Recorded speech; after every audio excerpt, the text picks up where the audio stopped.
Hello, and welcome to episode 2 of the OK podcast. My name is Oliver, and today I'm only joined by Yichin because Kenny has real life things to handle. Hey, what's up, guys? Yep, I'm here. All right, yeah, today Yichin and I are going to go over some of our limited experience over the past couple of weeks, and then go over the Monarch set as a whole and give our opinions on the cards. So, what are we doing first? Do you want to just get right into it? I guess. Okay. So, first Uh, card of the set. y yeah, actually, let's go through this set first. We got four heroes this time. Prism, Boltyn, Chane, and Levia. I guess we're just gonna go through each of their cards one by one. When are we doing the light and shadow cards? Is it after Levia and Chane, No, sorry, is it? Yeah, I'm go ahead. literally just going to go through the card gallery one by one, like in Oh, order of the card gallery. okay, that works. That works. Yeah. Yeah, go ahead. What's our first All card? right. Our first card is Prism. So, what do you think of this hero? I mean, she's a lot simpler than I expected her to be. When the spoilers were first happening, I expected her to be one of the more complicated heroes of the set. But after playing with her and after figuring out her deck builds, she's not only one of the easiest heroes of the set, but she's the easiest hero to build decks for, which is I think part of why she's so popular and sealed. I mean, she's a cool hero, great art, cool design, but I don't think that as a hero herself, she lends herself to interesting gameplay without seeing the rest of her cards. Yeah. So I honestly view her as a fragile guardian when I first saw her because she just does big attacks, but she also has like no defense. Like in her armor, as that is what I meant. But Yeah, I mean, her most of her cards block for 3, so I think she has a decent defense, and especially with the extra spectral shields out. yeah, yeah. But for the yeah, her armor doesn't really block for a lot, so that's why I was thinking like fragile. Yeah, I actually think yeah, I agree with you in the not as complicated part. There are some very interesting plays that you can do with her, like. Yeah, I think Phantasm as a mechanic in general, it's not something that you see often, and it opens up opportunities for a lot of trickery, especially coupled with her light or native light suite, Yeah, blinding beam shenanigans, all that stuff. yeah, glisten. Yeah, Oh yeah, glisten, just a lot of glisten combat point. tricks involved with her. If you Yeah, want to do with that, want to and one, go that way. but but a lot of it is because it's most of her complexity comes from knowing certain details in the rules, and not because of any decisional complexity. For the most part, it's you find some opportunities to create spectral shields, and there's some minor complexity with choosing which attacks to block and choosing when to go for a phantasm attack versus just attacking with your shields. But I think that in terms of both deck building and in terms of situational complexity, she's pretty low. So I'd say she's probably a pretty good entry level hero. Yeah. So I don't know if you played her in constructed, but she is very simple to play. It's just play auras, play shields, either go wide or go big with the phantasms. So Yeah, definitely. And one thing I think that's interesting is that her suite, when she's in sealed, is so radically different than her suite in constructed, primarily because she doesn't have access to any of the interesting auras at anything under rare. yeah, I mean So there you're is not gonna, nothing, right? yeah. So you're never gonna see sort of the other side of the hero when you play her in sealed. You might do a couple of auras that if you open to some, but for the most part, you're just gonna be whacking with phantasms, whacking with a couple of good generics, and then making shields on your off turns. Yep. Yeah. All right. So that's Prism. So let's go into the next card. Luminaris. What do you think about this one? So one of the things that I kind of not really dislike about Fab, but uh, I'm not super keen on Fab is that certain decks kind of are very clearly meant to build themselves. And Luminaris has a giant big signpost saying, build a yellow pitch deck. One of the things that you'll notice with Prism as we go through her cards is that all of her cards, except Wartune Herald, cost multiples of 2. So it's very clearly pushing you, if you want to play Prism, into a yellow pitch direction. Yeah, and we're not Like, talking about illusionist cards because there's a prismatic shield that costs 3, but oh, and right. phantasmic cost that costs 3, but yeah, all the light illusionist stuff does cost 2 and multiples of 2, other than Wartune Herald. Exactly. Um, So it's very clearly meant for a yellow-based deck. I think the only other build, the Iris of Reality build, is going to be for more generalized Phantasmify Prism, which probably won't see as much play and will be the more budget option. yeah. So right now my current Prism deck is focuses only on Luminaris. Initially I tried doing like a hybrid build to swap between Luminaris and Iris of Reality. Iris of Reality we'll go over later is the other Illusionist weapon, but I felt like it lacked a lot of focus. Like I would have hands that would be really good if I had Iris of Reality, and then I would have hands that would be really good for Luminaris. And if I have one weapon or the other, I just felt really bad. So I'm just running one of just Luminaris in my deck, and yeah, as you said before, it's very straightforward build. Just put a bunch of yellow pitch cards and have a bunch of go against, go wide, make a bunch of shields, tempo out. It's pretty good. Yeah. Yeah, and one of the things I think people don't notice when they first read the card is that since there's no way to natively give your attacks Gilligan if you're just using the weapon, you actually have to have something to pitch into to get the extra Gilligan on your attacks. And I Yeah, think that's going to trip a lot of people up once, but that one time it trips people up, it's going to cause them to reevaluate and rethink their entire deck. yeah. And also building off of that, do note that it does give all illusionist attacks, not just your auras. Some people didn't realize. Some people that I've talked to didn't realize that the gave the heralds go again. Yeah, I completely forgot about that too. So I guess that's Yeah. one good thing that this podcast is bringing. Yep. And then I have to say Prism's ability to make special shield, that is pretty much key in making a good Luminaris build, because sometimes you don't want to play a herald and then get it phantasmed, and then you don't have enough to pay for the boots or something and constructed. So just pitching into Prism's hero ability is actually very nice for Luminars. It always gives you something to pay for. Yeah, All right. definitely. Next card, Herald of Erudition. This one is a 2-cost, 5 power, 3 block. Dominate in Phantasm, and if it hits, put it into your hero's soul and draw 2 cards. I think This one, go ahead. this one, yeah, this one. I don't have too much to say about it. It looks nice. It's very like this is a card that you want to include in pretty much every Prism deck, and the reward is pretty good. Draw 2 cards. Obviously, if you have Go again with Luminaires, that's also great. Um, it's just a very solid card all around. And very clearly meant to be a staple in her deck. Yeah. Any deck. Yep. And since it is 2-cost, Pummel is going to be your best friend right here. Oh yeah, that's a good point.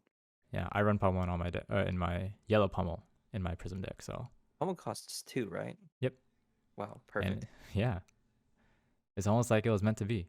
But yeah, this is something you have to figure out how to block if you're playing against Prism, because this thing can out tempo really hard if you just let it hit. Yeah, this is the one that you save all of your 2 blocks for in your armory, right? Yeah, Save your Arcanite Skullcap, save your, I don't know, Ironhide Mechanical. gauntlets if you're running them. I don't know. Yeah.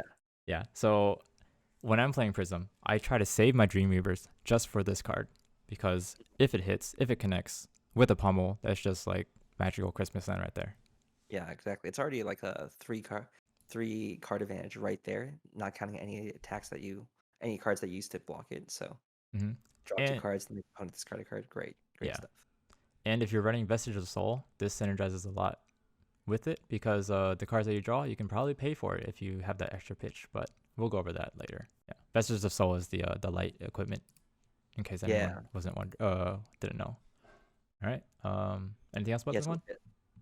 No, I think that's about it. Most of the heralds I don't have too much to comment on. They're honestly like super similar in design. That there's not really I don't have too much to say about them in general, but as a whole, I think they're very, very cool. Yeah, yeah. Something you'll notice is like every herald puts into your soul, so that is exactly what Prism wants.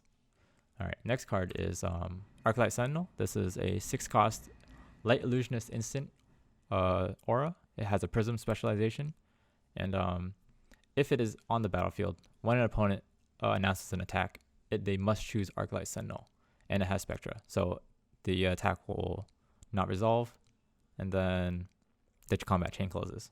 So this effectively just What is a time walk?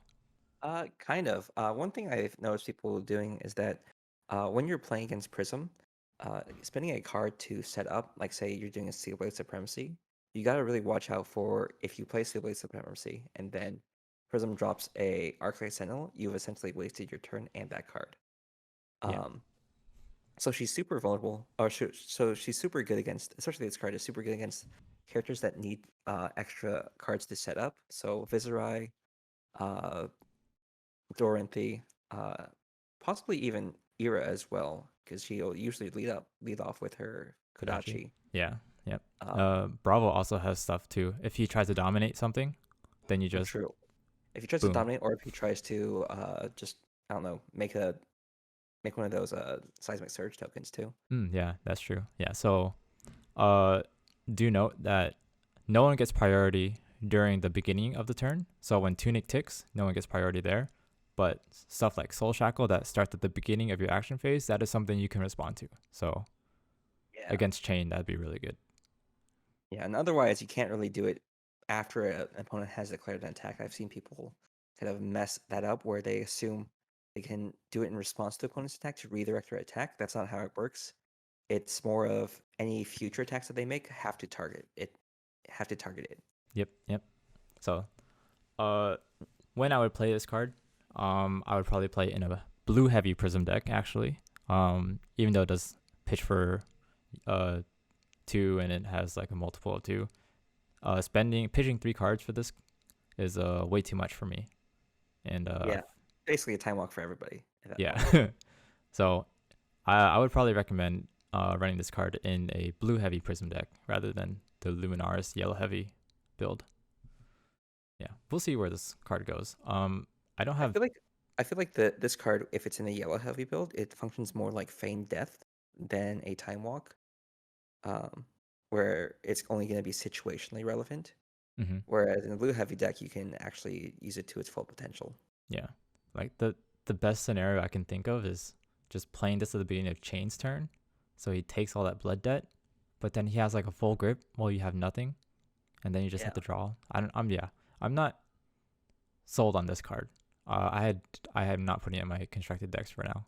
I'm thinking about putting the Blitz, but we'll see, because Blitz is a lot more fast paced, and every turn counts. So I'm not exactly sure how that's gonna work either. Yeah. I feel like it's more going to be like a fog in that aspect. Yeah. Okay. Next card. Genesis. This is a 4-cost Light Illusionist aura, instant aura, and it says at the start of your turn you may put a card from your hand into your hero's soul. If it's an Illusionist card, create a Spectra Shield token. If it's a light card, draw a card, and it has Spectra. What do you think about this one? I mean, first of all, it's probably the best art in the set, in my opinion, just Yeah. because of the composition and because of the way it interacts with or it complements the border. Right. Um, as a card, though, it's decent as card advantage, and it's very clearly a remove me or I get too much advantage and you lose type of card. Mm-hmm. Um, I think it's in terms of like strategicness. I'm not a big fan of it because it's very easy to include in almost every deck. I'm not sure about its power level, but it feels like it's a card that I would just by default start off with. And doing that with right now 2 of the 3 mythics that she has makes me feel like that she's going to be very expensive to play. Right. So this card, I really like this card. It is a little bit slow. Because you have to play it at the end of your opponent's turn, and then you can get that at the start of your turn trigger. Um, if you play it on your turn, then the opponent is going to easily attack into it. So yeah, it is very value. It has a lot of value, but you have to have like you have to take damage in order to put it down, or have the opponent get like an off turn. So Yeah, yeah. Like right now, it costs at least 3 cards to play itself and 2 other cards. mhm. So unless you have it in Arsenal, you're gonna be starting off with 1 card in hand, even after the trigger.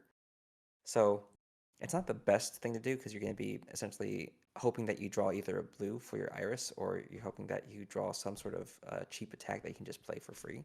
Mhm. Um, but once it gets going, kind of, you can. you can really rack up some value, which is why I don't think there's any situation where it would last more than a single turn, unless you drew like Arclight Sentinel before that. Yeah.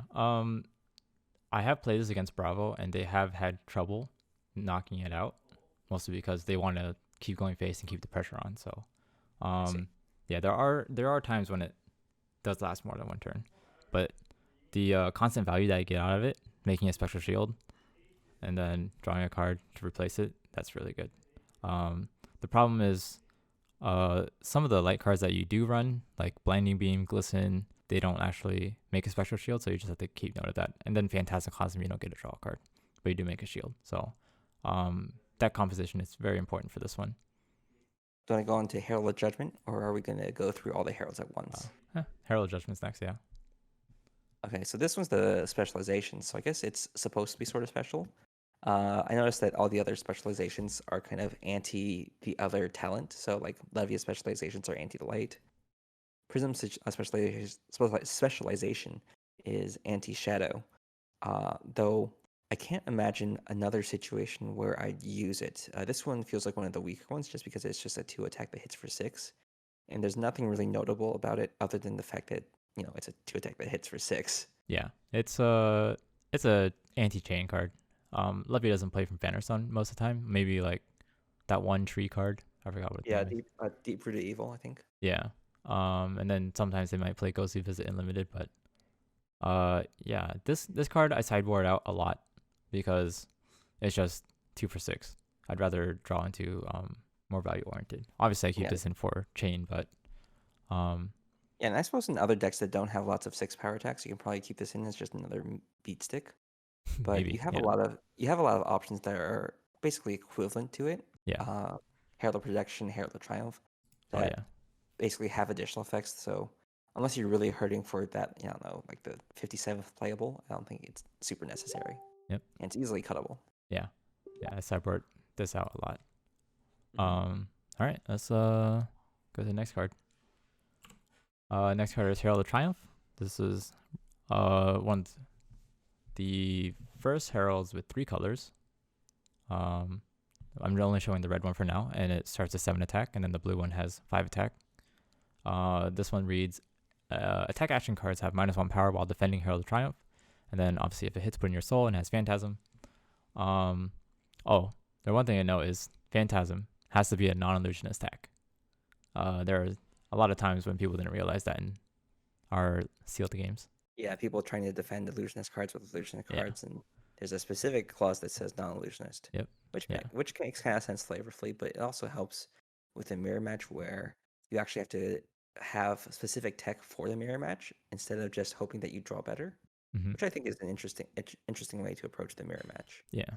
I think I'll just go over all of the heralds because they are all pretty samey, and actually that's kind of the point I wanted to make, where there's a lot of mental batching that goes on in thinking about Flesh and Blood cards, where you can just assume a certain class of cards does something, and without knowing the specific details of the card, you can just reasonably make decisions from your small bits of knowledge that you have gained playing against Prism. So what I mean by that is every Herald card is Phantasm. Every Herald card, when it hits, put into your soul. And pretty much every Herald card has some either passive effect or some on-hit effect. So when a Prism player plays Herald of Triumph, they only need to say one line to make you understand what the Herald does. So in this case, it would be attack action cards have -1. So okay, so I have to defend this card with a 7 attack or greater. Whereas all the other heralds are just defend it with a 6 attack or greater. And I think that's an interesting way to design cards where even you're not required to learn every single individual card, but you can just learn what Herald of means in Fab language and do reasonably well against it, even if you don't know what it exactly does. Yeah. Reading the card explains the card. Yeah, but with Fab, especially with these recent cards, there's a lot of text on them. Most of it's reminder text, but still. Prism cards especially are just so samey. And I guess that's one of the criticisms that people have of Fab, that some of the cards are really samey. But I think that's one of its strengths. where you have so many samey cards that you can, one, be consistent with your hero as you play it, and two, your opponent can expect consistent strategies to work against Prism Right. without having to come up with a plan for every single card. Yeah, that makes sense. Yeah. So, for this card specifically, I don't run the red ones or the blue ones. I only run the yellow ones. It is pretty good against Reinhardt, I would say, because a lot of their stuff revolves around 6. But there are some attacks that they have that are 7 and greater. Yeah, I don't really use this against Bravo because all their stuff that they block with is like 7, 8 power. So I think this card is okay. We just fly through all the heralds once we hit them. But there I think we have the auras up next, right? Yeah, there's a couple auras up next. Sounds good. I think we can go through most of them. Parable of Humility is probably my favorite one, just because it represents something that almost every hero has to actually deal with, but every hero can approach the debuff given to it differently. So, like with Reinhardt, you play Parable of Humility, and he just has to realize, okay, all my attacks will hit for 1 less, and all my attacks probably won't trigger Phantasm. Whereas Ninja is more like, none of my attacks do damage now. I actually have to get rid of this at some point before I actually hit you. Yeah, at least So- their Kodachi still hit, so. Yeah. It's attack action cards, right? Yep. Yeah. Yeah. Okay, so it's slightly worse than I thought. Yeah, so this is a card that I don't run 3 of. This is the only aura that I don't run 3 of. Obviously I take it out for anyone who only goes 1 attack like Bravo. I take it out for Prism and all the mirror match and all that stuff. But yeah, this one's okay in my opinion. I still need a play test against Reinhardt. We need a play. We need a play test because I got a lot of stuff to work on with my deck. But yeah, this one. Go ahead. Yeah, we can just go on to Merciful Retribution once you're once you're done. Yep. Yeah. So this one's okay. Merciful Retribution, another 4-cost aura. This one is actually my favorite aura because it builds your soul. Building your soul in Prism is what wins you the game, especially in the mirror match, because it lets you pay into Prism to go wide, make special shields, and also the shields that you make will take care of your auras a lot easier. So also the 1 arcane damage, that actually stacks up a lot. It does stack up, and it's also basically unblockable because there's no way you would run Arcane Barrier against Prism just for Merciful Retribution and Herald of Ravages, I think. Yeah, those are the 2. Yeah, that's like not really worth running arcane damage, which is why I think arcane damage is more deadly in smaller bursts rather than as a focus of a class. Yeah, I mean, I guess you could run like no rune boots if you're Bravo, but yeah, I guess, but you're always sacrificing something, and so it's always a question of whether or not what you're sacrificing is worth the extra arcane barrier. Yeah, that's true. Yeah, Bravo maybe, because I know he's gonna pop off. He's gonna basically be popping off a lot of shields. It's an interesting design, and I think these random one-off arcane damage cards are very dangerous and almost universally decent as long as they're somewhat playable. Mm-hmm. And this is very playable. Yeah, this one also synergizes well with Ode to Wrath, which is going to be the next aura that we show, and then also, surprisingly, it's very good against Bravo, because if he phantasms your stuff, he gets hurt. If he tries to kill this, he gets hurt. If he tries to attack you, he gets hurt. So it's all around a great card. I'm gonna put this in all my decks for Prism. All right, next one is Ode to Wrath. This one's another 4-cost aura, and it says whenever a source of damage you control deals damage to an opposing hero, they lose 1 life. And Illusionist attack cards you control gain go again. Note that it's not Illusionist weapons, only Illusionist attacks, and it is a Spectra. For me, this one is also a 3 of in my deck. Since I run Merciful Retribution, I run Herald of Ravages. This is a lot more threatening than it seems to be, like on paper. And if you have 2 out, each swing like a Spectral Shield becomes like a 3-hit pistol. So, 3-power pistol. It's basically an induction chamber you don't have to pay mana for after the first batch. Yeah. And so one fun thing I like doing is when they're trying to kill this Ode to Wrath, I just play a Merciful Retribution on top while the Spectra is on stack. and then it puts in my soul. So yeah, Yeah, it's very that's good pretty bait as well. good. And most of these auras, I assume, don't last more than a turn, uh, unless you were playing like multiple per turn, right? Yeah. Or have you noticed that people are trying to get rid of your auras, or So get rid of you first rather than your auras? yeah. So the Bravo games that I have played, they always tried to. So there's 3 games that I played so far. The first game, he tried getting rid of my auras as soon as they came down. I killed him with 26 life left, and because I just out tempoed him. Every aura that he destroyed just went into my soul, and every aura that he destroyed, he pretty much took 1 arcane damage, and then yeah, I just went wide on him, just did a whole bunch of chip damage, and I killed him that way. And then my other Bravo games, going face was actually a lot more successful for him, but he was still overrun by the aura effects that I kept slapping down. So you might take a lot of damage to put down these auras first, but the tempo that you get and the chip damage that you put in does add up at the end, because you are usually blocking with most of your hand, then paying the Prism to create a special shield, then just going wide with all your auras. So it just depends on the matchup for whether or not your auras live more than 1 turn or not. Obviously, the go wide builds like Ninja, like Chane, they don't last more than 1 turn. Yeah, definitely. How's your matchup with Chane? Have you been testing against them? The only game I have was against you. Um, so oh yeah, actually, Right. I guess I played against one other Chane, but I wasn't really sure how to build or how to play. I didn't realize like Piercing Shadow Vices like MVP in that Piercing Shadow Vice and Meet and Greet. So I wasn't blocking any of the arcane and I just got overrun. I But see. from the games that I played with you, I feel a lot more confident now. But I haven't Okay, well, played it since. We need to play more. That's all. yeah, well, that's good. That's good. I like it when you're not confident. Oh yeah. All right. Anything else about this one? No, I think we can pretty much gloss over most of the heralds. Oh yeah. Yeah, Gary, we kind of already went through them. Oh yeah. Uh, I mean, There's they pretty also much.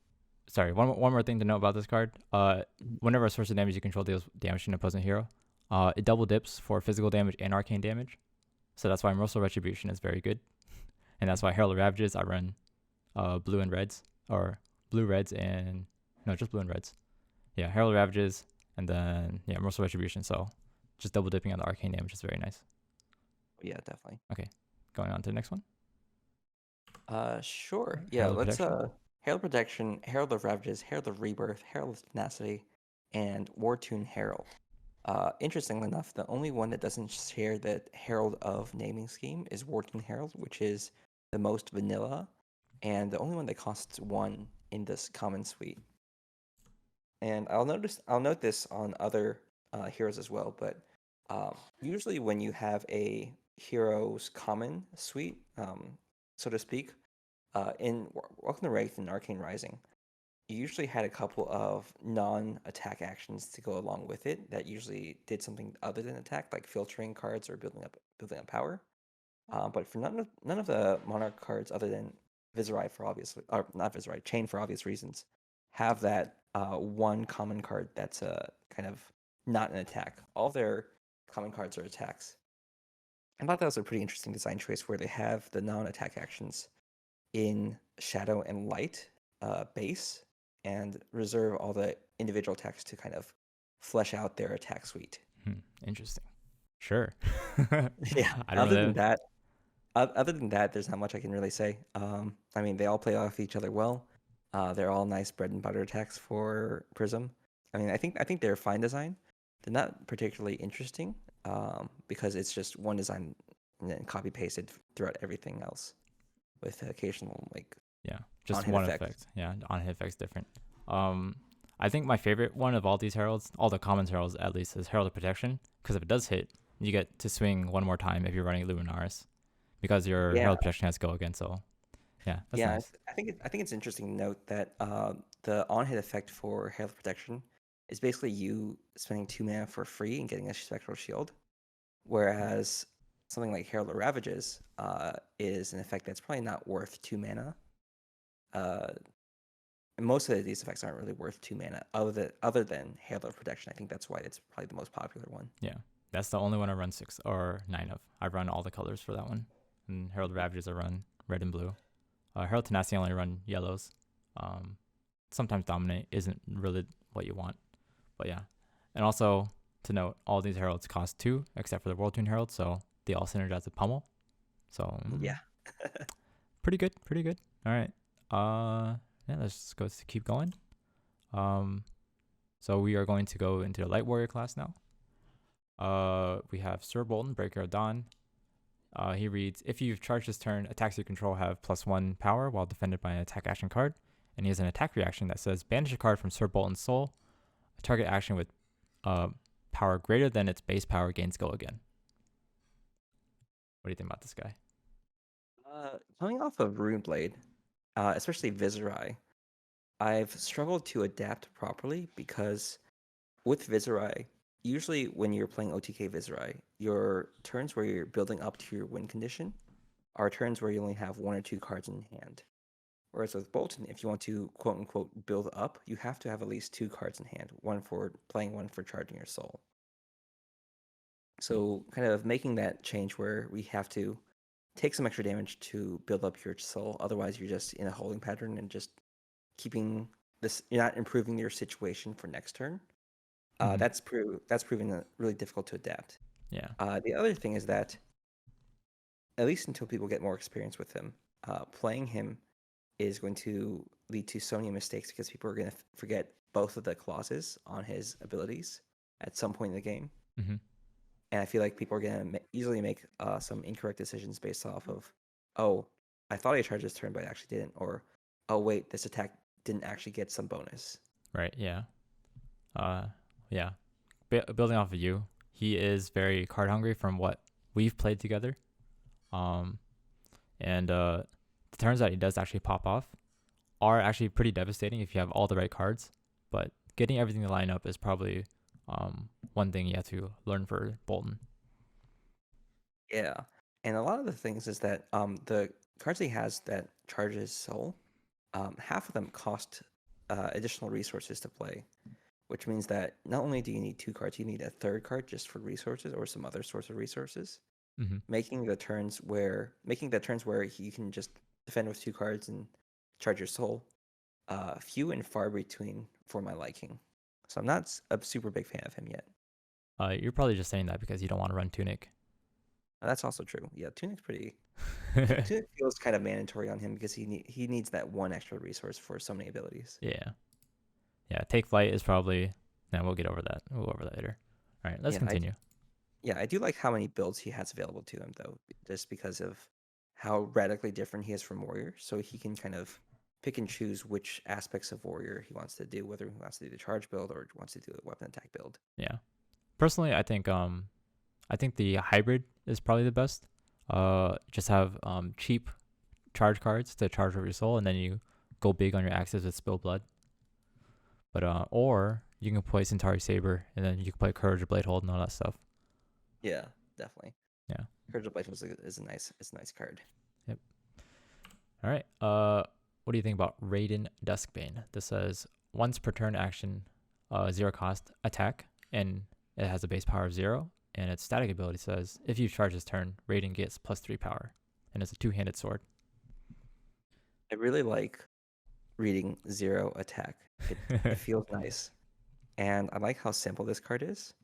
In practice, I think it's kind of awkward because you need to charge, and I don't think there's enough cards that charge in the suite that really facilitate him being able to put out the constant pressure that Warrior is known for. Yeah. So I think until people are able to find that sweet spot where you have the ability to charge consistently every turn, and you're putting pressure so that you can reasonably expect to charge every turn and have enough breathing room to do so, that's going to be quite a difficult challenge, to say the least. Yeah. The problem with charging and then attacking with this is that you sometimes, if you're not using Take Flight, or have like a good source of go again, the attack that you charge with, you pretty much have to use that the card that you just charged with to give the attack go again, so you can attack with this. So it's not very card effective in my opinion. Yeah, basically you're choosing to put out constant pressure rather than actually building towards a couple of big turns where it feels like some of his suite is geared towards if you've built up your soul, you will get rewarded. Whereas half the suite is I expect you to use your soul every turn. Right. All right. Let's keep going. I don't really have it. Yeah, this card is very mediocre to me, but Boltyn maybe I Blade? could be wrong. Oh, okay. No. Now we're going to Boltyn Blade. This is a 4-cost attack, pitches for 2, has 7 power and 3 defense. This effect reads: Boltyn Blade costs 2 less for each time you've charged this turn. I'm not sure Boltyn really wants a 2 power 7 attack. And this card requires, I feel like at least requires, or at minimum requires 4 cards in hand to play, which makes this already a very difficult card to pull off.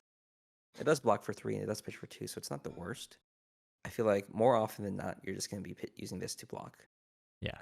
Things have to line up really nice for you to use it. And I feel like if I wanted a serendipitous card, I would play Celestial Cataclysm.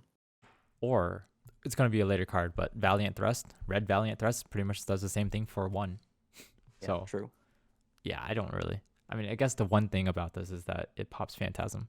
Pops Phantasm. I think it's good for Luminous Ascension. If you want, or not Luminous Ascension, sorry, via the Vanguard, where you can charge twice. Mm-hmm. But if you're charging twice via Vanguard, I feel like I'd rather just hit with the 2 axes rather than with Bolting Blade. Yeah. All right. So far, we're not very sold on this Light Warrior shenanigans, but we can continue. Beacon of Victory, 0 cost. Pitches for 2. Is a Light Warrior attack reaction, blocks for 3.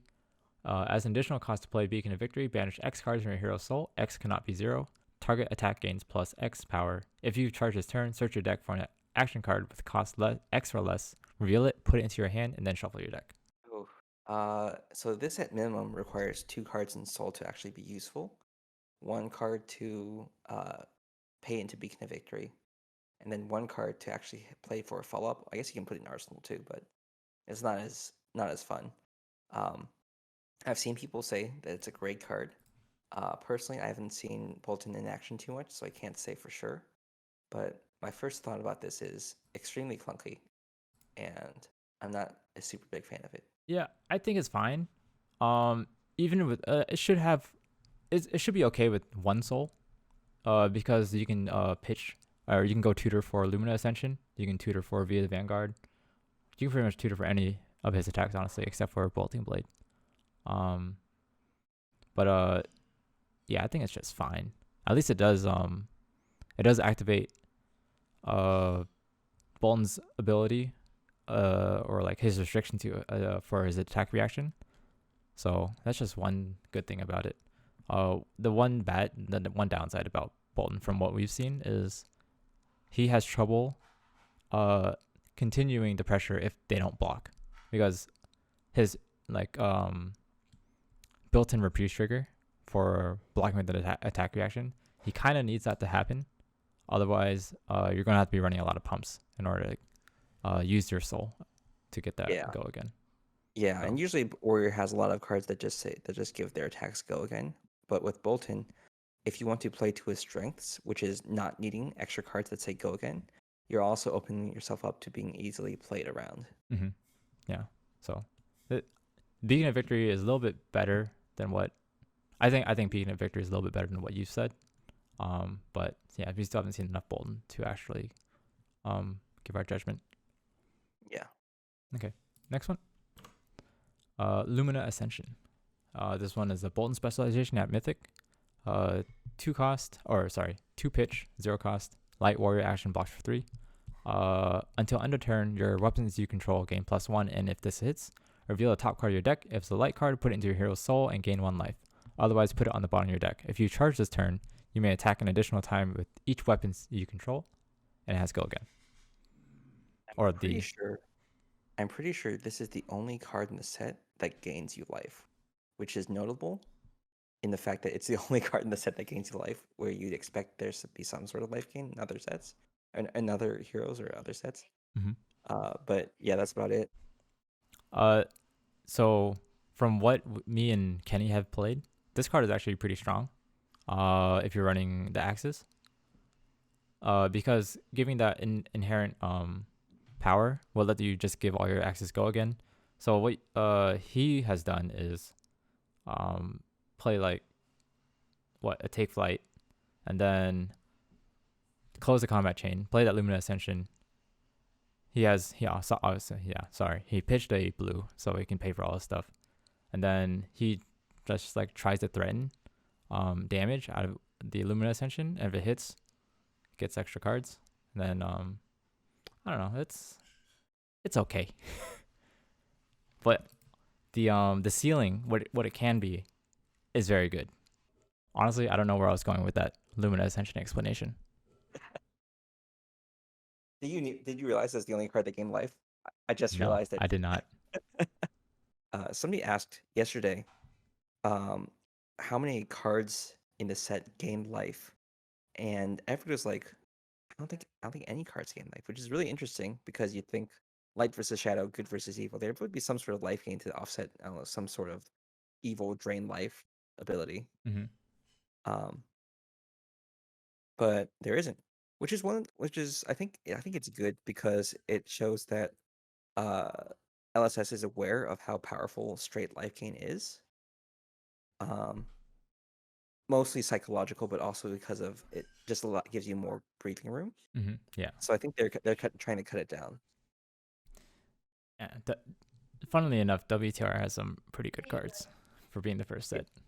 Yeah, WTR feels like it's gonna be remembered as one of the more experimental sets. I do see that. I do think that Sigil of Solace will be one of the more powerful cards going into the future, just because of how strong it is. Yeah. Yep, I agree. Uh, okay, so let's go on to Via the Vanguard, I guess. Sure. All right. This Okay. is one cost, three power, 3 defense warrior attack action. Pitches for 2. It's a Boltyn specialization, and it says as an additional cost to play via the Vanguard, you may charge your hero's soul any number of times. Attacks you control on this combat chain gain +1 for each light card you charge this way. A few things to note. Has to be the same combat chain, and it has to be a light card for charging. And yeah, so for the effect. Yeah, which is kind of interesting.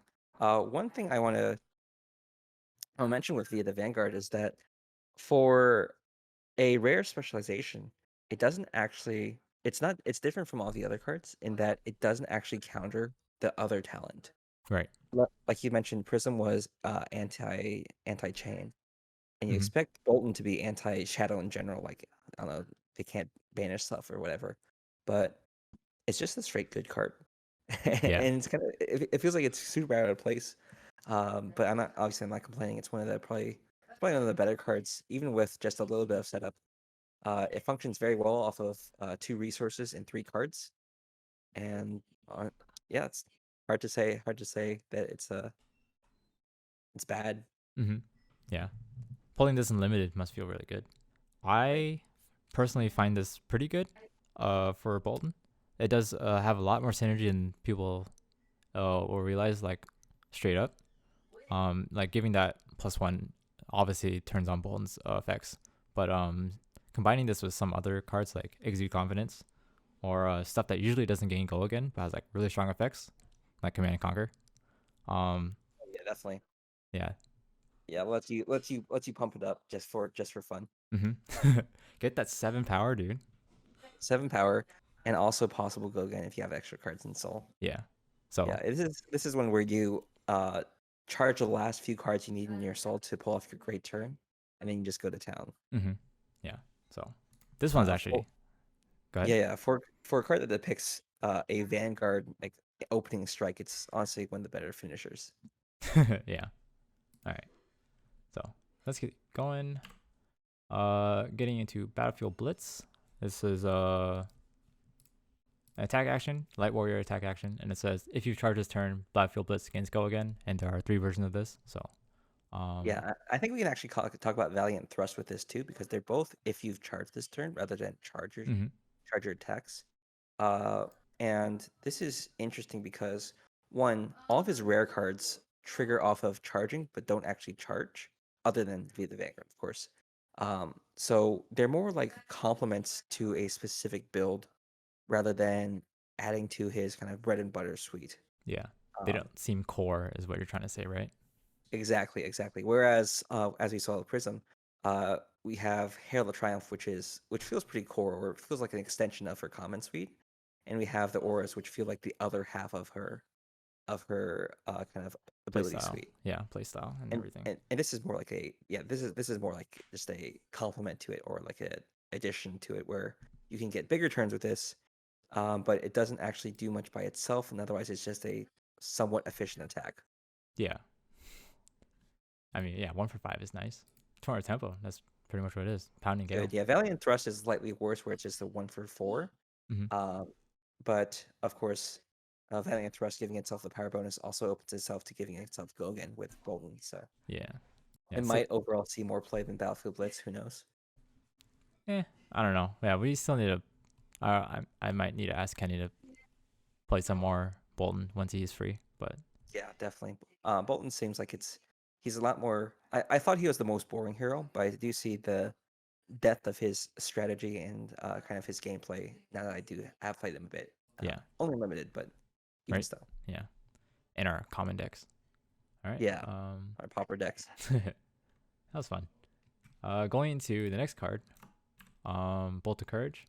So this is going to be the start of his commons, and it's all going to have the same theme where it's as an additional cost, you may charge your hero's soul. And then so each one should have like a different effect. So this one has, if you charge his turn, Bolt of Courage gains if it hits draw a card, and you'll see different hit effects or different effects actually in general for his for Boltyn's common cards. And this one is 0 cost, and there are 3 versions of it. I think this red one is actually pretty decent. The yellow one not so much because it's easily blocked. The red one is a little bit hard to block. That's because once you charge and then activate Boltyn, blocking a 3 power +1 to 4 is a little bit difficult. But then blocking a 2 power to 3, it's very easy to block. So I think if you would be running this card, probably be only running the red one. What do you think? Yeah, I think a lot of his common cards tend to be more red or yellow, and I think in terms of light design in general, it looks like that LSS wants you to run more yellow cards as a whole. Obviously, with the somewhat sub-theme of light yellow pitches. Mhm. Like with Bolt of Courage, you have the other cards cross the line, and take flight, where you can pull off decent turns off of 3 cards with one of them being yellow.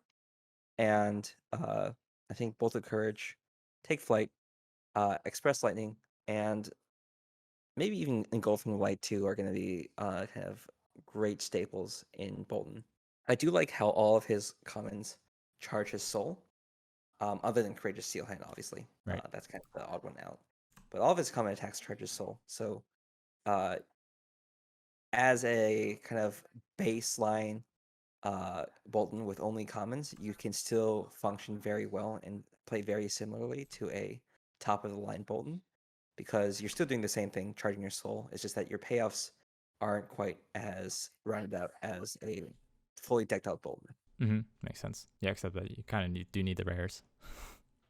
The rares is what Yeah, of course. possible. I do think that Boltyn does need the rares. He definitely needs that extra reach. But I think he can still get a decent feel for his gameplay at common. Yeah. Sort of like a trial version of the deck, Mm-hmm. where you have the tutorial, but not sort of the actual like payoff. Yeah. So just glossing over all his comments really quick. The standout ones for me are Express Lightning because it's 0 for 4. You got to charge, and Take Flight, which says if you charge this turn, Take Flight gains go again. That is very crucial because it allows you to conserve your soul and don't use the attack reaction to gain go again. So I think Take Flight is definitely going to be a staple for Boltyn if you try to build him. Yeah, I like Engulfing Light and Express Lightning, red and yellow, or red Engulfing Light, red and yellow Express Lightning, just because they can function very well and build up your soul off of a 2-card hand. Take Flight is more for a slightly larger turn, where you can do Take Flight in a weapon attack or Take Flight in something else. Mm-hmm. But I think In terms of cards that are necessary for him, I'd say the 0-cost ones are more important than Take Flight. They're all important, but obviously. Yeah. All right. Let's just Yeah, go on. otherwise you're gonna be taking way too much damage as Boltyn. Yeah. Yeah. You gotta have those two. That's what IRA excels at. 2 cards do like 6 damage, 7 damage. But yeah. Exactly. Just slowly claw back tempo. Okay. Let's get into some of the light cards. Unless you have anything else to talk about Boltyn's stuff. No, I think we're good. We can just talk about the light cards. Okay. So first one up is Vestige of Soul. This is the legendary equipment for light, and it reads: if a card has been put in your hero's soul this turn, you may whenever you pitch a light card instead of. Hold on, they eroded this, didn't they? Pretty much. Did. Yeah. I'm just reading the card, but pretty much if a card has been put in your soul, and then whenever you pitch a light card, it gains +1 resource to however many it pitched. So hopefully that makes sense. And it's Blade Break, and has defense for 1, and it's a chest piece. So gonna be running this or Tunic. I think it's so clunky to play for that ability that there's no reason to play it. I really think that this is a pretty bad legendary after seeing it, or rather, if it is, it's never going to be amazing, and it's always going to be just mediocre. Yeah, the effect is not consistent enough for me to actually want to play it. Yeah, I prefer I think Tunic it's over. like in most cases, you want to be able to play it without the tunic, without the vestige either, because in the off chance that you do need the 1 defense, and you can't play anything after that, then you're gonna be super awkward. Yeah. So overall, this card is meh, and obviously, I think people have been trying to make it work, but Tunic is still the superior choice for both Boltyn and Prism, in my opinion. Yeah, it's a shame. I was hoping there was gonna be more competition for the slot.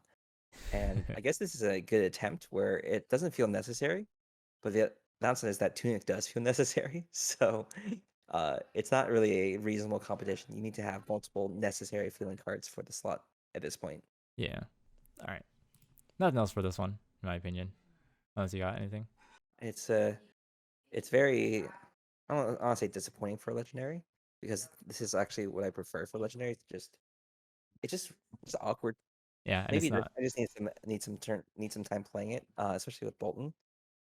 It does feel like it will actually function well with Boltyn, because Boltyn's going to be usually pretty resource starved, and this might threaten possible, a second exit or something. Well, the problem with that is you need 2 cards to pitch then, and then you need to charge in the same turns, and then what are you gonna do? So that's 4 cards right there.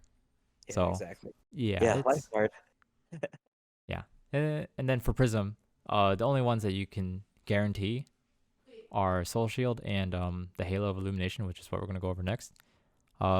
Trying to play something depending on if your Herald hits to put in your soul, it's not consistent enough. I don't like it. But yeah, definitely. Let's go into Halo of Illumination. Yeah. So this one is a light equipment head, instant, pay 1 resource, destroy Halo of Illumination, put a card from your hand into your hero's soul. If it's a light card, draw a card. And that's Spell Void 2, which is one of the new mechanics introduced in this set. It's like a one-time use arcane barrier.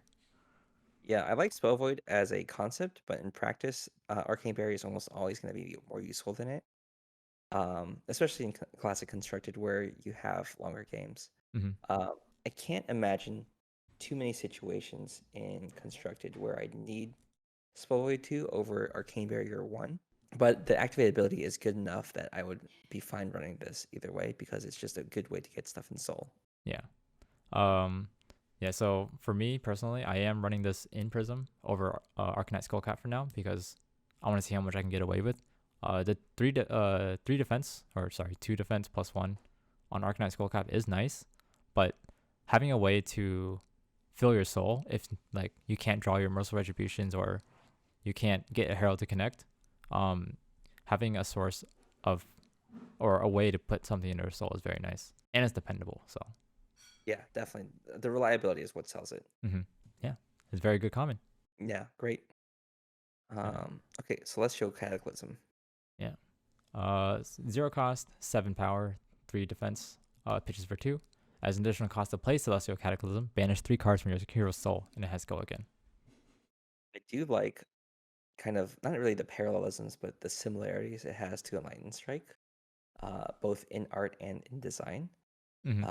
Obviously, in practice, it's a lot worse than than Lightning Strike, because instead of one card, you're giving up either 3 Go Agains or 3 Spectral Shields, all Yeah. of which seem like there's gonna be more value gained out of them than a 7 attack Go Again. That being said, if you have way too many cards in Soul, this is perfect. And I think for a light focused build that doesn't really play off of Go Again or play off of the Spectral Shields, possibly in the future, this would be great. But maybe not so much now. Yeah. This card I am running 3 in my Prism deck, and it is mainly used in the mirror where I can just pop phantasms. But there are times where I'm tempoing out so hard, I have like 6 card in Soul, I can just play this no problem. But at that point, it's a win more card. So Yeah, definitely. yeah, I just think it's a okay card overall. I think that's what Kenny Nice, said last time. nice art. Yeah, you got a couple playmats. Yeah. All right, let's continue to Soul Shield. This is a light defense reaction with for 2 resources, and it pitches for 2, and it blocks for 6.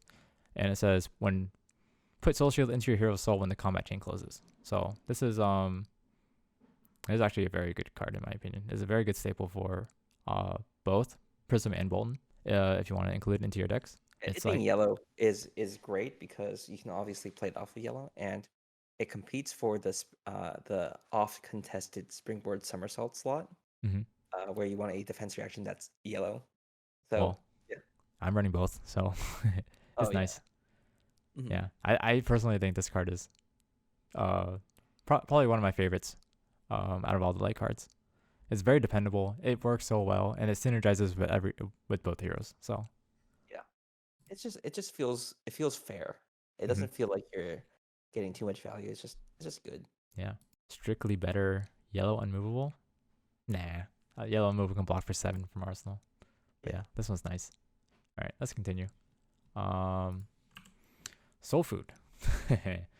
Light Uh, action, 0 cost, pitches for 2, blocks for 2, and it reads, put soul food in all cards in your hand into your hero's soul. What do you think? it's only good turn 1, and it blocks for 2, so it's a liability every other turn. Not a fan, but I do like the name, and I do like the art, so it gets a arbitrarily 8 out of 10 for me. Just for the flavor and art? Just Yeah. for the art. Yeah. Okay. Also for the flavor. It's good food. Good flavor. Yeah. Personally, this one for me, I don't even think I'm gonna be running it in any of my decks. It's clunky. The off turn that you have to do that you play it. Will you be able to use all those cards in your soul if you want to put like 4 in? Maybe you can use that at the end of your turn, so you only put this one in, but it still only blocks for 3. So I'm not really sold on this one. I like my 3 blocks. Yeah, definitely. All right, continuing. Tome of Divinity, 4 resources for a light instant, and it reads draw 2 cards. If a card has been put into your hero soul this turn, instead draw 3 cards, and it pitches for 2. I can't imagine a world where Bolton plays this, so I just assume it says Light Illusionist instead. Right. It costing 4 doesn't actually help it because all the other Light Illusionist auras also cost 4, so Yeah. it just kind of blends into the rest of them.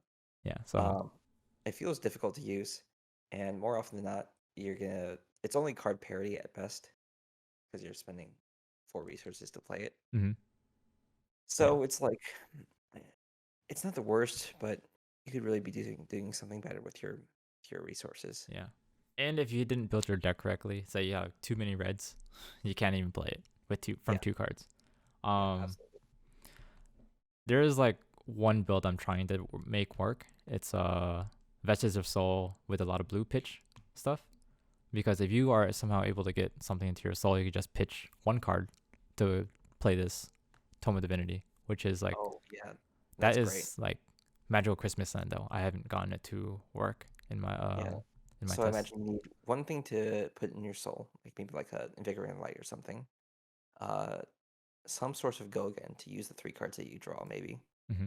and then I guess you can play 1 blue pitch and then Tome of Divinity to draw 3 cards. Yeah. So what I was thinking was like, there are 3 sources that have guaranteed put into your soul, and that's the Halo of Illumination and Soul Shield.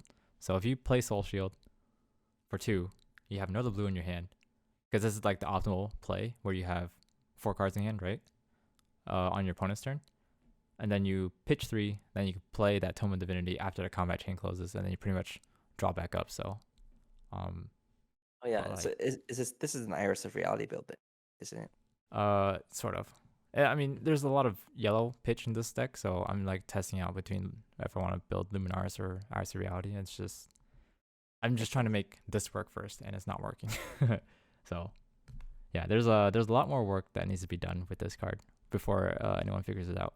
But yeah, I think it's okay. I think once people figure out how to use it, it will be very good. But for now, with the cards that we currently have, not as dependable as some other cards. All right. Anything else? That's it. Let's go to Yeah. Invigorating Light. Yep. So this one This one, is has all 3 pitches, and then it costs 3, attack for a 6, 5, or 4, blocks for 2, and it reads, whenever you play Invigorating Light, if there are no cards in your hero soul, put it in your hero soul when the combat chain closes. and not much to say about this one. I mean, it's nice if you don't have Soul, but 2 block is a liability, and 3 power for 6, 3 pitch for 6 deck seems like it's not that great. Yeah. I can see it being used, at least the red one, being used in some sort of Prism or Boltyn deck as just like a 6 power anti-Prism card in limited. Oh, But okay. In limited, I was gonna say we have the yeah, Raging Onslaught, we have the Wounded Bull, we have Command and yeah, Conquer. So there's a lot of stuff that you can pop Phantasm with for neutral cards. But yeah, I don't think true. this is going to be played too often in constructed. Yeah, it mostly just feels like it's there as a necessity, but you don't really expect it to be played, but as a fallback option. Mm-hmm. All right. Yeah, that's it for me. So I want to go over to Glisten, the next card. Listen Instant. is interesting because not only does it is the only card in the set to use +1 counters, but it's such a unique effect that I'm really interested in hearing the reason why it was put not only as a light rare, but as a three different cards in light rare. Yeah, I don't know. It's uh, very interesting, isn't it? yeah, Glisten is very good. But as what you were talking about before, why they had it to have 3 colors of it, yeah, I'm not so sure. Yeah. Like I can see a world where it's just the yellow version of Blitzen, and I don't think there'd be too much complaints about it otherwise. I can see why they did it 4-3-2, to customize a bit, but it just feels like an interesting and very unique inclusion at rare, where usually these sorts of mechanics, if they're only going to be one off, they're reserved for Majestic. Mm-hmm. Yeah. Uh, for me, this card has been performing amazingly in Prism. So just remember not to take your counters off, because some people have been trying to remind or trying to tell me that the counters are removed, but no, it is wrong. Keep your counters on. Yes, it even has a reminder text saying that you should pay attention to when things stop being weapons. Yeah, yeah. So overall, Glisten's pretty good. I really like it. Just remember that your weapons or your auras are not weapons during your opponent's turn, so you can't play Glisten on their turn. Because I did that on accident.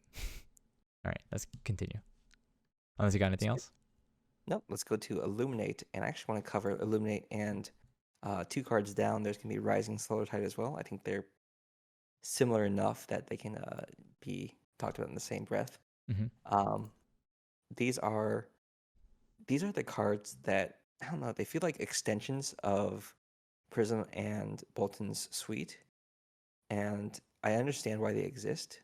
Just to thematically tie both of those into the light, but these feel like they exist because we need this effect, and we don't really want to spend too many slots to put them elsewhere, or make them unique enough to Prism or Boltyn to put them elsewhere, which is fine. I think the set needs common effects like these, but it's just interesting that we have kind of easy ways to put things in heroes' souls in both heroes, where only one of them, Prism, has a tie to the mechanic where if it hits, put in your soul. Well, there's also that one engulfing light for Oh, Bolton. right, yeah. But that's I more. That feels like more of an add-on or like an additional effect Yeah, than actually like mechanic that's tied to the class. yeah. You also have to remember, like, these are the first 2 light heroes. There are going to be other light heroes in the future, so That's true. it's That's just going true. to be just good commons to put into your deck if you can't really acquire anything else. Mhm. Okay. Yeah, definitely. And Yeah. then after that, let's go over Impenetrable Belief. Mm-hmm. Go ahead. I don't have too much to say about this card. I don't like the art for some reason. I don't know why, but something about it just rubs me the wrong way. I think it's because I'm seeing the guy's like little skirt pauldron thing as his legs, and he looks very short to me. Um, Other than that, I do like. I think Kenny mentioned this last podcast, but I do like how it's an anti-shadow card without explicitly saying anti-shadow, where it might be decent against mech too if you needed it for some reason against mech. Mm-hmm. Um, but yeah, it's a good design. I feel like this is the type of design they should be aiming for, rather than explicitly spelling out anti-shadow or anti-light on cards. Yeah. Uh, this is a very good card unlimited. I'm not playing. I don't think I'll be playing Constructed anytime soon though. Yeah, 4 block is amazing and limited, especially in a world where most of the cards in Monarch Limited block for 2. Not like Welcome to Wraith. Welcome to Wraith, everything blocked for 3, which is interesting because now we're getting to more offensive options but less defensive options, which means games are going to get shorter and limited. Yeah. In theory. In theory, of course. Okay. All right. Next one's Rising Solar Tide, but we went over that. And next one after that is Seek Enlightenment. This is a light action, costs 1, defense for 2. And the next action you control, or sorry, it doesn't say you control. The next card you play this turn gains plus X power, 3, 2, or 1. And if it hits, put it into your hero soul. Go again. Nothing much to say. It's good with Boltyn. It's okay with Prism, but usually kind of redundant with Prism. Mm-hmm. It's mostly a limited card. Not much to say about it. Plus one cost for +3 attack is not really that great. Yeah. It's only 2 defense too. Yeah. The one thing I might play in Boltyn, mostly because it gives the option to give it go again, because it does pump up the power, so you can do a Boltyn's attack reaction. But yeah, as you said it before, it's very redundant and It's very redundant. It doesn't trigger his charge abilities. So in most cases, I'd rather just have a I don't know, like a courageous steel hand. Okay. Sure. Are you just saying that because I didn't put that in our common decks? Uh, kind of. Okay. Yeah, that's I fair. felt that like the Boltyn combat felt a little too clunky because he didn't want to put courageous steel hand in it, even though he had all the charge cards he needed. Yeah, maybe we should have. Oh well, that's fine. What's done is done. The next Blinding one Beam. would be Blinding Don't Beam. forget. Yeah, don't forget Oh that yeah, one. dude, this one's one of my favorites. So it's a Uh, light instant for 1, and it costs 1 less to play if it targets a shadow card. Target attacking or defending attack action gets minus X power, 3, 2, or 1. This freaking love this card in Prism. You should definitely run at least the reds. it turns Prism. It gives people who have PTSD from Dorinthi flashbacks because it's the exact same gotcha trigger that lots of reprise cards do, where you block with 1 card and wow, suddenly reprise, I just completely wreck you because you chose not to gamble on over blocking. Yeah. So that's how I feel about Blinding Beam. It's great and limited. I think I might think about playing it in Prism. Obviously, not really in Boltyn. It's not really a Boltyn card. But yeah, it's great in Prism. Can't really say anything else. For me, for my Prism games, this card has been amazing every time I want to use it. Pretty much prevents the Phantasm trigger from happening. It also just wrecks Boltyn. You can just use it on his attack, and he can't do anything. Give it go. You can do it in response to him banishing a card to give it go again, because then the target will fizzle because it's not actually plus. It's not actually greater. Yeah, that's actually hilarious. So yeah, people are just realizing how good this card is in Prism from the Illusionist Discord or channel, and I've been running 3 reds in mine. Maybe you can get away with. Sorry. Would you run the yellows? I'm considering it. I'm trying to figure out if I want to run 6 or just 3, because right now I'm using Tunic to pay for the 1 in the non-shadow matches like Guardian, and I still need to play Brutes against a Brute, so I'm not really sure where that one is. Would you play it without the first clause, without the cost resource less to play? Yes. Resource. Okay. Yeah. Good. That's what I thought too. Yeah, it's just great. Yep. It synergizes so well with her, so you can't not play this card. Yeah, it reminds me kind of Sigil of Solace, just because it's the baseline is you block 3 damage, Mm-hmm. Yeah, and it only gets better from there. yeah. That's why I'm only running the reds for now. If I feel like I can get away with the 2 blocks or the -2 power, then maybe, because the yellow does synergize better with Prism. But from what I can tell, you want to use this card. You don't want to pitch it and then draw it later in the game. So that's how I'm seeing it for now. That's why I'm only running 3. That's the 3 reds, not 3 reds and 3 yellows. Sounds good. All right. And do we really need to cover Ray of Hope? I feel like it's just so narrow that we don't really need to care about it. It's good in Boltyn if you play It's against a good. shadow hero in It's good limited. against Boltyn. It's good filler for the one card you need to put in your soul for Halo of Illumination. Yeah, yeah. It And feels odd that they recycled the key art for the art here. I'm just not a big fan of it in general. yeah, it's Good name. Yep. It's a limited card in my opinion. I'm not going to be running it in construct anytime soon. All right. Let's go into the non-talented classes, is how I like to call them. Yeah, Really quick. cool. So Illusionist, we'll start with Arts of Reality. This is an Illusionist weapon, 2-hander. During your action phase, Illusionist auras you control are weapons with 4 power and have a once per turn action, 3 resource attack and go again. And it's going to be your standard Illusionist weapon. It's very strong, and obviously it's oriented around a lot of blue pitching. So I think it's fine. Yeah. It's just fine. It's great and very clearly says more than any other weapon. It says what Illusionist is about. Yeah, it's good. I feel like it's a reasonable contender with Luminaris. I think that there will be some fun builds with it. Mm-hmm. Yeah, I agree. Okay. Phantasmal Footsteps is the next card. Yeah, this card is great art wise. It's great, like effect wise. I don't like it. Too strong. It feels so mandatory to Prism's suite, just because of the first effect. Not even the first effect. Sorry, it's the first effect. effect. The first effect.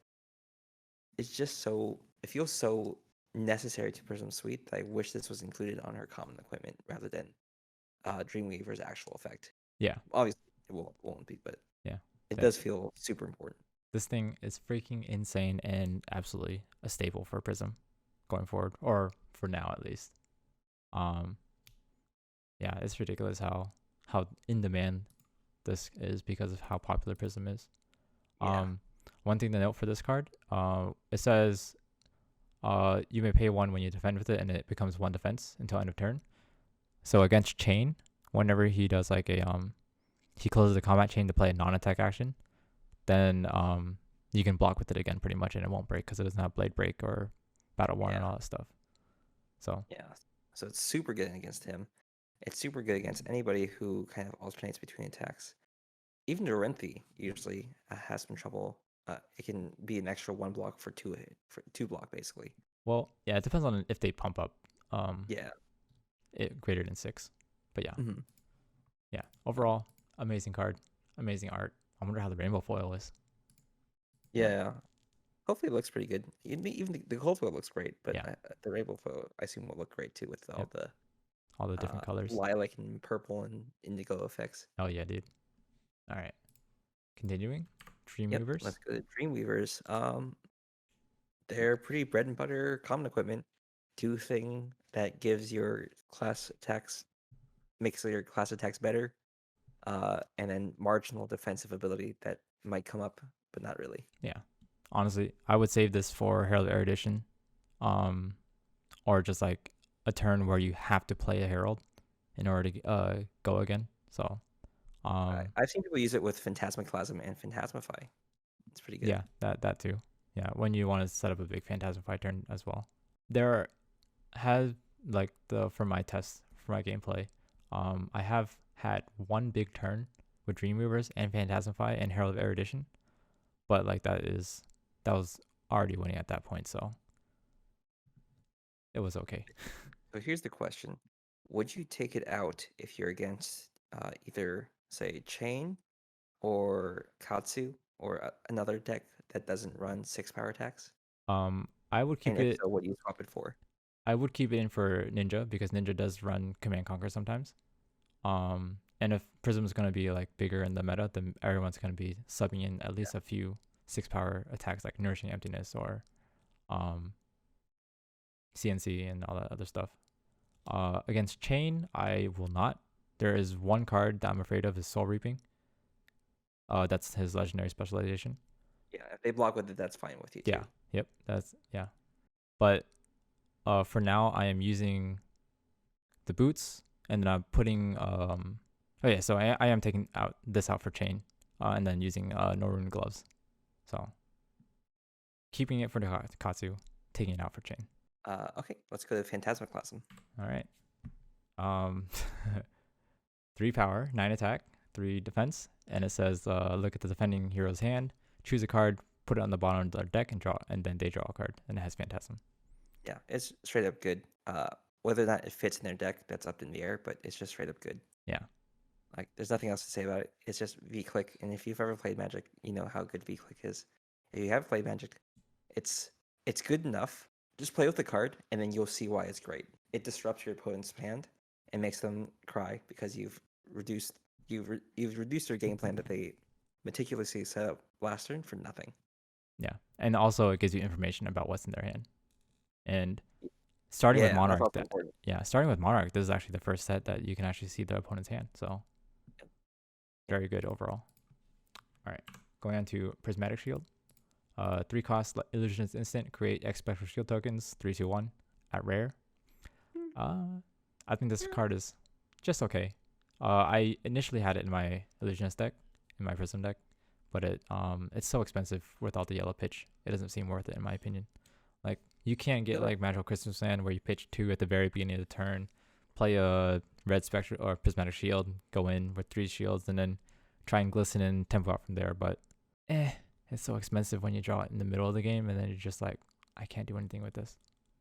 Yeah, I think more than anything, this points to the idea that other illusionists will also use spectral shields, which makes sense thematically, but I do wonder why Prism's ability also makes spectral shields if it's not supposed to be a unique ability, other than the fact that it uses soul, obviously. But Mm-hmm. it feels like one of these is out of place and should be either Blind Illusionist or regular Illusionist. Yeah. But it's an effect, and I think that it should exist as an option, but I don't think it'll be played too much. Right. Makes sense. Okay. Yeah, I don't have anything else to add. So, next card. Phantasmify. There's Illusionist action. There's a big pump, 1 for 5 for red at least, and it adds Phantasm to your attack and it has go again. Blocks for 2.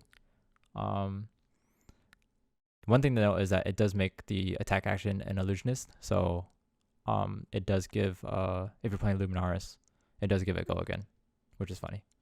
Yeah, it's scary. If you don't have the 6 power attack and you see it, you're like, oh my god, I'm going to die. It single-handedly is capable of swinging games around just because of how much damage is being pumped out. Because most illusionist attacks are going to give it go again. Already have Phantasm, so whatever. And +5 on an already like meaty swing is not fun to stare down. Yeah. I think for me, Magical Christmas Land would be using Tunic to pay for Phantasmify, pop Dreamweavers, play Command and Conquer, and then continue with my turn and just make the opponent cry. But I haven't done that yet. It's very hard to line up. Yeah. Overall, just a good card. Yeah, even when it's at its worst, obviously it's just a 2-block, but when it's medium, it's still really good. Yep. All right. Going to Enigma Chimera. 2 resources to attack. 8, 7, or 6, and it has Phantasm, blocks for 3. Nothing else after that. Yeah.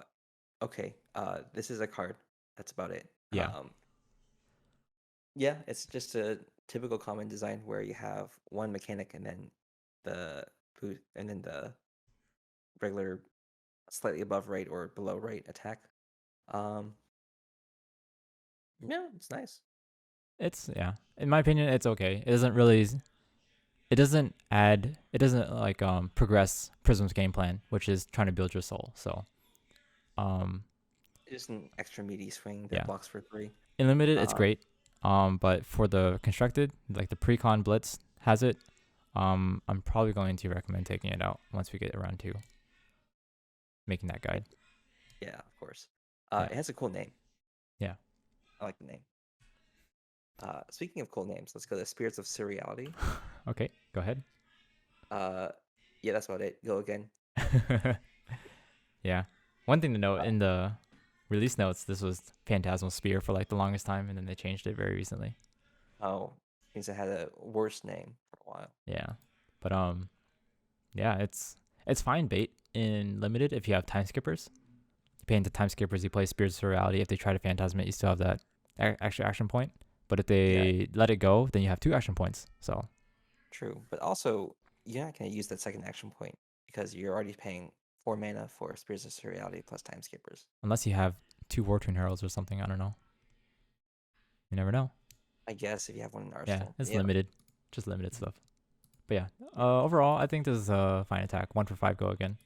And, or for a red one at least. Yeah. It's very hard for your opponent to spend a 6 power attack to block it because usually those 6 power attacks are pretty premium. Mm-hmm. So more often than not, it's going to be blocked normally. Mm-hmm. Yeah. And if you have the boots, obviously. If you are playing a yellow-based deck, then you still have the resource left over if they try to pop it. So, yeah, it's just nice. And then last card for Illusionist is Spectral Shield. This is the token to everyone that you make. It's It nice. exists. It's nice. Cute Cool art. art. All right. Let's go into Warrior. Yeah, First let's up. do it. Hatch the Body and Hatch the Mind. I like that these exist as a non-sword option for warriors, just thematically. Uh, I don't like the names.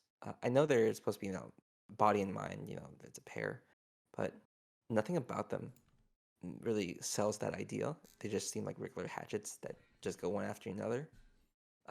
So yeah, I mean they're fine cards and they have a nice. The fact that they're axes lets you have a separate class of cards like Spill Blood coming up Mm-hmm. that will special that can bump up their power without bumping up other weapons' power.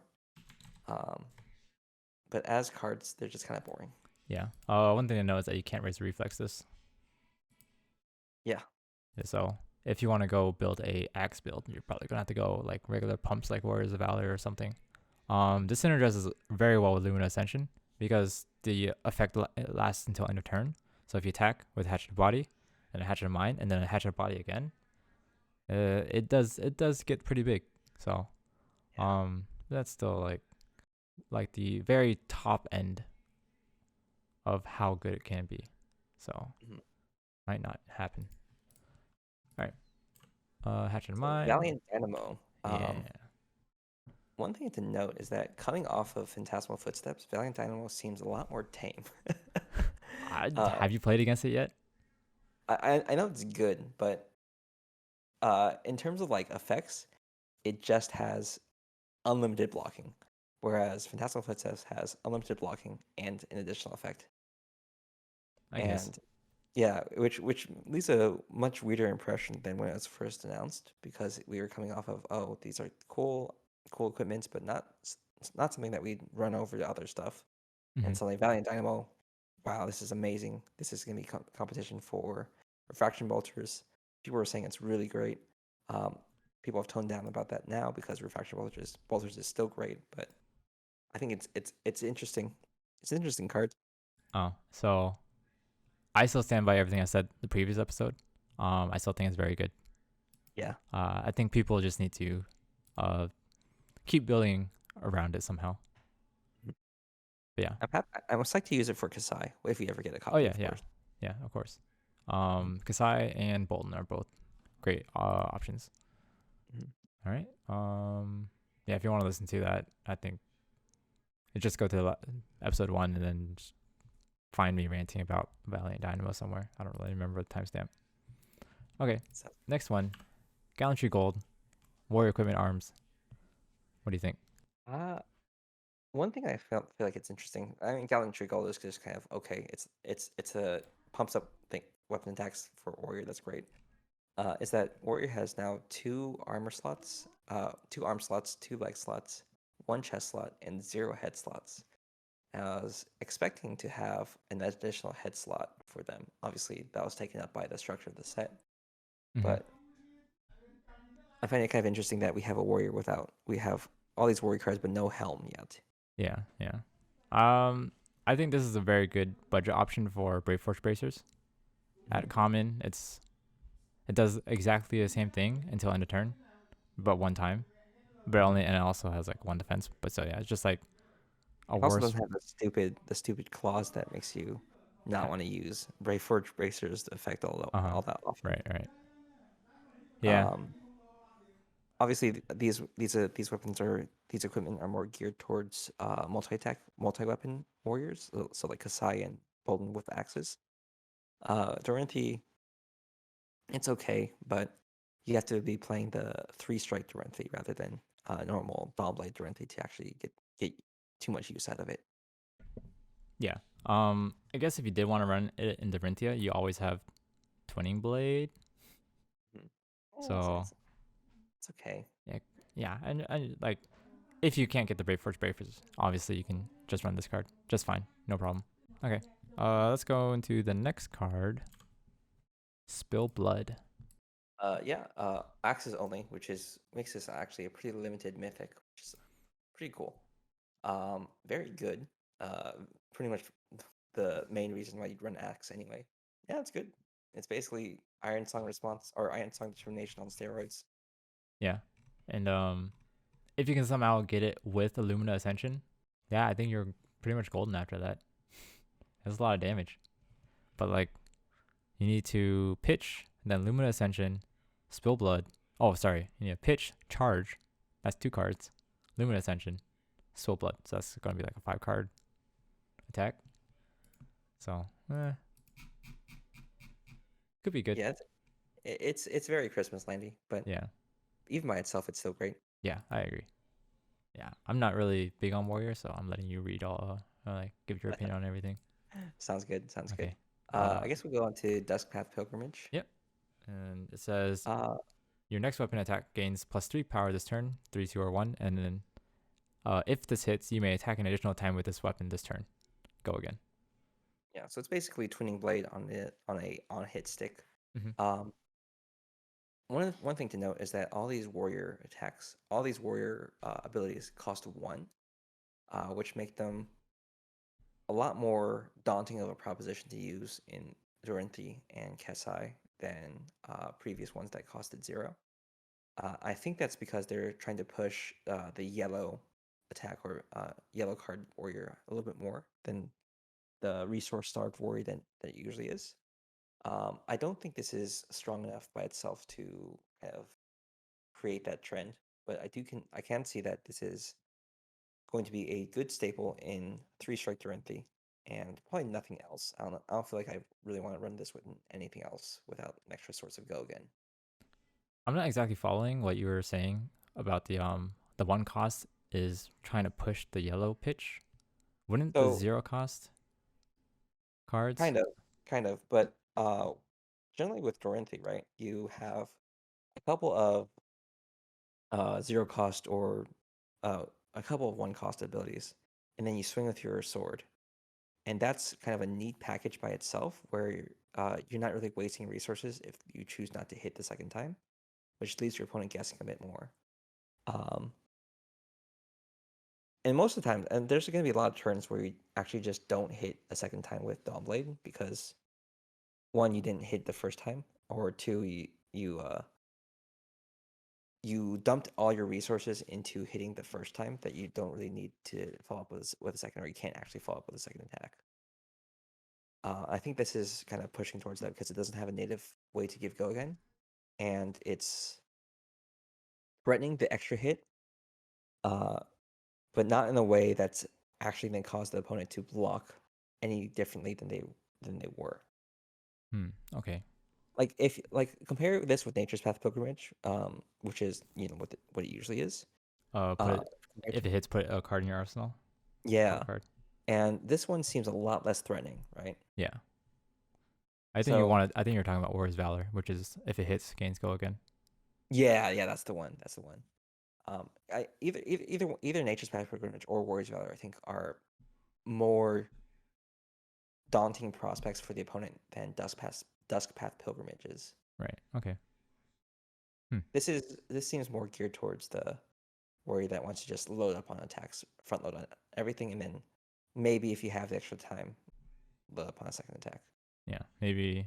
So you're saying like Steel Blade Supremacy and some other ways of getting go again, because Steel Blade Supremacy will give it extra power until end of turn or something. Yeah, exactly. Seal Blade Supremacy, Iron Song Response, or not Iron Song, sorry, Iron Song Determination. All those cards feel like they're more geared towards a yellow pitch warrior. I see. Okay. And you think Boltyn will be able to pull that off, or? I think Bolton's the most likely candidate just because of how geared all the light cards are for yellow pitches. Mm-hmm. Okay. I'm not sure if it will be the optimal build for Bolton though. Right. Okay. Yeah. There's still a lot to explore with Boltyn. Yeah, definitely. Okay. Let's go into the next one. Plow Through as another warrior attack action pump, and it gives your weapon the Kasai effect or Centauri Saber effect, where Yeah. it's if this weapon is defended by an attack action card, it gains +1 power until end of turn. Personally, I found this a little bit annoying to play against because if you're trying to block, so I play against a Dorinthia with it. If you're trying to block with only attack actions, it lets them get in for that one extra damage that they need to hit with Dawnblade. So Yeah, this is definitely more for warriors that want to have hit their on hit triggers, more than anything. Because I think the one cost is a big commitment for a lot of warriors. So unless you're actually getting something out of the extra 1 power, I don't think it's worth it. mm-hmm. Yeah, but overall, I think it's a very good card. I think we'll be seeing a lot of it, maybe in Blitz or some other constructed Dorinthia decks. And lastly, we have Second Swing, which is 1 cost again. If you have attacked with a weapon this turn, your next attack is +4. This is mostly interesting because I think this is the first warrior card that says +4 instead of like +3. I don't think there's any other card that says that. Or in Could be warrior, right. at least. Obviously, it's a little more Christmas landy to hit because you need the extra resource, you need the resource to hit with your weapon, and you need go again on your first attack to do the second swing. Yeah. So it does require some stars align. It's a little bit more difficult to set up, which is why I think it's interesting that this is a common instead of plow through. I feel like in terms of ease of use, plow through is going to be a lot easier to use than second swing. Right. Yeah. But I like it. It's a good way to differentiate the two-handed or two one-handed weapon warriors versus the two-handed weapon warriors. Do you think you'll be playing this in Kasai? Good question. Because it's like a more expensive hit and run. It's a more expensive hit and run. But hit and run has 2 uses, one of which is just 0 cost go again. Mm-hmm. Yeah. Whereas this is only pumping up your last attack and does cost 1 instead of hit and run 0. So who knows?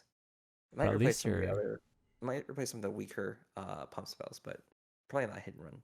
Yeah, I'm just thinking like you pitch for like a Warrior's Valor, you attack with Centauri Saber, you have that one flow new because the second Centauri Saber is free because of Kasai.